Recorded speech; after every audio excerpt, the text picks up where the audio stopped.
இதுக்கு அடுத்தது வந்து அந்த எஃப்ஐஆரில் தெளிவாக என்னை மிரட்டும் போது சாருக்கும் நீ நான் கூப்பிட்டா போகணும் சார், நான் இங்கே தான் சார் இருக்கேன் சார்னு பேசிட்டு இருந்தாரு அப்படின்னு சொன்னாங்க. அது என்ன சொல்லிட்டாங்கன்னா, அவர் அந்த பெண்ணை மிரட்டுவதற்காக யார்கிட்டயோ ப்ரொஃபஸர்கிட்டயோ டிஆர்கிட்டயோ சாருன்னு சொன்னாருன்னு ஒரு சொன்னாங்க.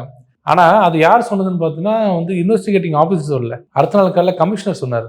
எனக்கு தெரிஞ்சு எந்த கேஸ்லையும் கமிஷனர் அடுத்த நாள் காலையில் வந்து இல்லை நான் சொல்றது கேளுங்கன்னு யாரும் சொல்ல மாட்டாங்க. அப்போ அந்த கமிஷனர் சொல்றது என்னன்னா, நாங்கள் முடிவு பண்ணிட்டோம் ஒருத்தர் தான் இந்த பொண்ணு என்ன சொன்னாலும் அப்படின்னு முதல்ல இருந்தே இந்த ஷேப்பிங் தி கேஸ்ன்னு வாங்கல, முதல்ல இருந்தே கேஸை அப்படி டெய்லர் மேட் மாதிரி கட் பண்ணி அவங்களுக்கு ஏற்ற மாதிரி கேஸை கொண்டு போனாங்கன்றது தான் எங்களோட குற்றச்சாட்டு. நார்மலான கேஸ் அப்படி கிடையாது, எல்லா கேஸும் அப்படி கிடையாது. இதில் ஏன் இவ்வளோ பதட்டப்படுறாங்க எல்லாருமே அப்படின்னா, அண்ணாமலை அவர்கள் என்ன கேட்குறாரு, அன்னைக்கு நைட்டு நீ யார்ட்டையும் பேசலை, ஃப்ளைட் மோடில் இருக்கிறதுலாம் ஒத்துக்கிறோம். ஆனால் குற்றம் நடந்த உடனே நீங்கள் யார்கிட்டலாம் பேசுனீங்களோ அவங்களெல்லாம் குறைந்தபட்சம் விசாரிக்கணும்ல.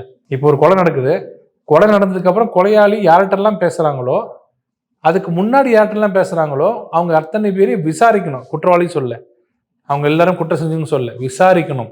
ஏன்னா எதுக்கு உங்ககிட்ட பேசுனாங்க, நீங்கள் என்ன சொல்லி பேசுனீங்க. ஒரு குற்றம் நடந்த உடனே ஃப்ரெண்டுக்கு ஃபோன் பண்ணி நல்லா இருக்கியா சாப்பிட்டேன்னு எவனு கேட்க மாட்டான். நார்மல் இது. குற்றம் முடிஞ்ச உடனே யாருக்கு ஃபோன் பண்ணுவான்னா, தன்னை காப்பாற்றக்கூடியவங்க இல்லை தன்னை யார் வந்து இது செய்ய சொன்னாங்களோ அவங்களுக்கு, சார் முடிச்சிட்டேன் ஐயா என்னை காப்பாற்றுங்க, வக்கீல் சார் காப்பாற்றுங்க, போலீஸ் என்னை காப்பாற்றுங்க ஏதாவது சொல்லுவாங்க. இன்னொன்று, சார் நான் கொலை பண்ண போனேன், அவன் மட்டும் இல்லை சார் கூட ஒரு ஃப்ரெண்டு வந்து அவனையும் கொலை பண்ணிட்டேன், ஏதாவது ஒன்று. அப்போ என்னன்னா, குற்றம் நடந்ததுக்கு பின்னாடியும் முன்னாடியும் ஒரு 4-5 மணி நேரம் யார் யார்கிட்டலாம் பேசுனாங்களோ அத்தனை பேரையும் விசாரிப்பாங்க. அம்மா அப்பாட்ட பேசினா கூட உங்கள் பையன் என்ன பேசினா அப்படின்னு கேட்பாங்க. இது ஜட்ஜஸ் கேட்டிருக்கலாம்ல சார்? இல்லை கேட்க மாட்டாங்க, அதெல்லாம் கேட்க மாட்டாங்க. எப்பவுமே போலீஸ் என்ன சார்ஜ் ஷீட்டில் என்ன கொடுக்குதோ